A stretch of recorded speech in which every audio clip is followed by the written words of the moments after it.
I want to talk about a couple of regions in the world that excite me right now. This is the Filipino flag.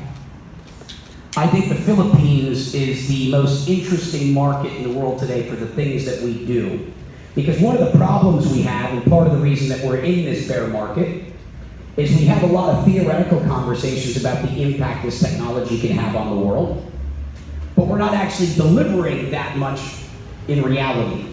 We're not changing that many people's lives for the better yet, because it's been early. We were just building the bridges, the roads, and the tunnels. That building the basic infrastructure to do the things that we've been talking about takes a long time, just like the internet. It's been 10 years. And we're just now entering that phase where real impact is becoming possible.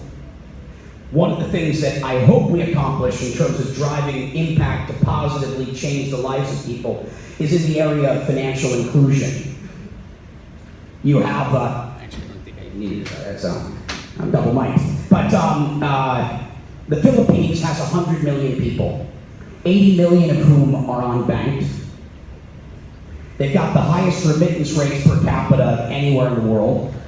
The first social network, Friendster's largest market, was there. You've got more cell phones than people. And the government has become very supportive because they recognize the impact. Over 5% of the population of the Philippines today are using the blockchain for moving money, primarily through a company called Coins.ph. But it's already broken through the first big wave of 5%. It doesn't take much to go from 5 to 25.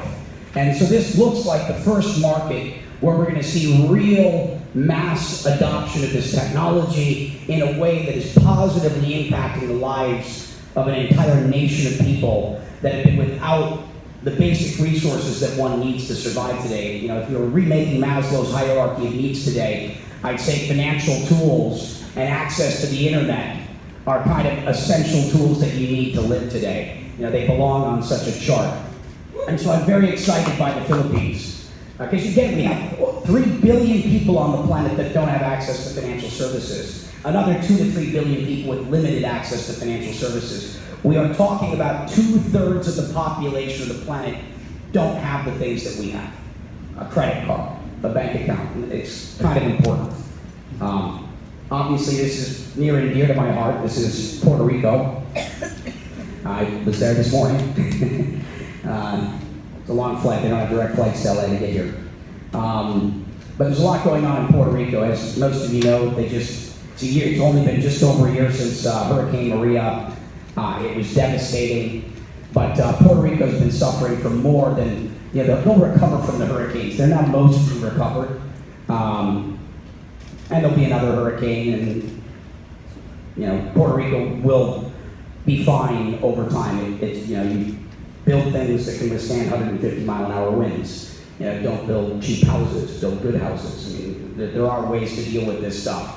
The real issue that Puerto Rico faces is they're undergoing what I call a brain drain, the diaspora. And so you have so many Puerto Ricans that are moving out of Puerto Rico. There's a flight of the intellectual capital, the human capital, the spiritual capital, the financial capital. It's the people with the means that leave.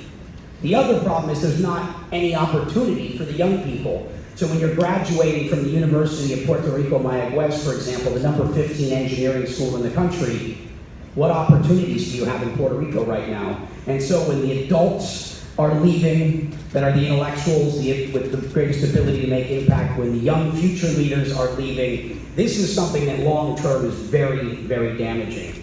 And so one of the main things, the only way you combat a brain drain is with a brain gain.